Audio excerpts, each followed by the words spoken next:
This happened during the fall of 2021. I was 24 at the time, and my older brother, Mark, had invited me on a short 2-night camping trip in northern Idaho. We hadn't hung out properly in years, and honestly, I think both of us were trying to repair whatever was left of our relationship. We used to be close growing up, but adulthood has a way of quietly wedging people apart. Mark had found this place online. It wasn't an official campground, just a small clearing that backpackers occasionally used, about 4 miles off an old forest road. No cell service, no cabins, no other hikers. Exactly the sort of place you'd expect something to go wrong. We started hiking in around 4 p.m. The forest felt wrong almost immediately. Not threatening, just still. Too still. I didn't hear a single bird. Even the wind wasn't doing its job. But Mark brushed it off, saying it was probably because the season was changing. We reached the clearing right before sunset. It was small, maybe the size of a living room, with an old fire ring in the center that looked like it hadn't been used in years. The strangest thing, though, was a massive tree that had been split down the middle, like lightning had struck it, except there were no burn marks. Just a clean tear. We joked about it, set up our tents, got a little fire going, and cooked ramen. For the first time in a long time, it felt like we were brothers again. Around midnight, I woke up needing to pee. As soon as I stepped outside my tent, I noticed something that made my stomach drop. There were 3 large stones sitting in a perfect line outside Mark's tent. They definitely hadn't been there earlier. I whispered his name and he groggily unzipped his tent, annoyed, until he saw the stones too. I asked if he was messing with me. He said he wasn't. We checked the perimeter of our campsite with our flashlights, but nothing seemed disturbed. No footprints, no broken branches, nothing. We eventually went back to sleep, telling ourselves it was probably some dumb prank from a passing hiker. Except there were no other hikers, not for miles.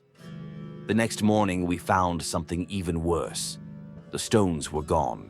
Instead, something, had carved a symbol into the split tree, a perfect circle with a single vertical line through the center.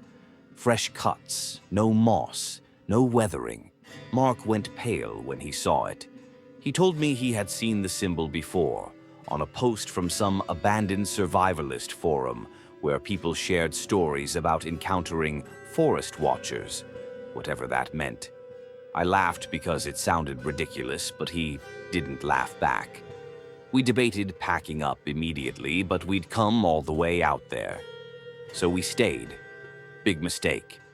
That night, everything escalated. Around 2 a.m., I woke up to the sound of whispering. Not close, maybe 20 or 30 feet away, but constant, like a conversation happening just out of reach. I held my breath, listening. It wasn't English. It wasn't any language I recognized. It was low and rhythmic, like chanting. I unzipped my tent as slowly as I could, and Mark did the same at the exact same time. He'd been awake too, listening. We whispered to each other, deciding whether to yell or turn on our lights, or just stay still. But we didn't get the chance, because suddenly the chanting stopped. The forest went silent, and then, from behind the split tree, a figure stepped out. A man, or at least shaped like one. Tall, thin, wearing what looked like torn clothing. But the worst part? His face didn't look right.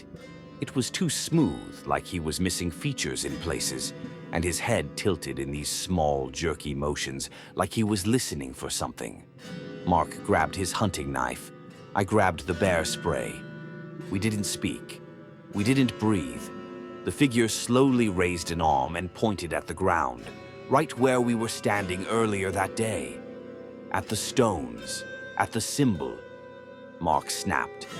He yelled at the figure, telling him to back off, but the thing didn't move. It didn't react at all, not until Mark took a step forward. That's when it smiled. I swear to God, its face stretched in a way that didn't seem humanly possible. We ran. We didn't pack. We didn't look back. We just bolted into the darkness with our flashlights bouncing wildly. We made it to the forest road in under an hour, though it felt like a lifetime. We didn't stop until we reached Mark's truck. When we finally got signal, we called the local sheriff's office. They searched the clearing the next day. They found our tents. They found our gear. They did not find the symbol. They did not find the stones. What they did find was a second clearing about 300 feet away, one we never noticed, containing dozens of stones arranged in circles.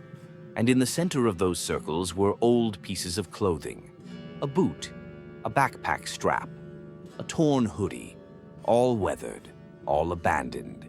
We stopped the report there. We didn't want to know anything else. Mark and I don't talk about that trip anymore.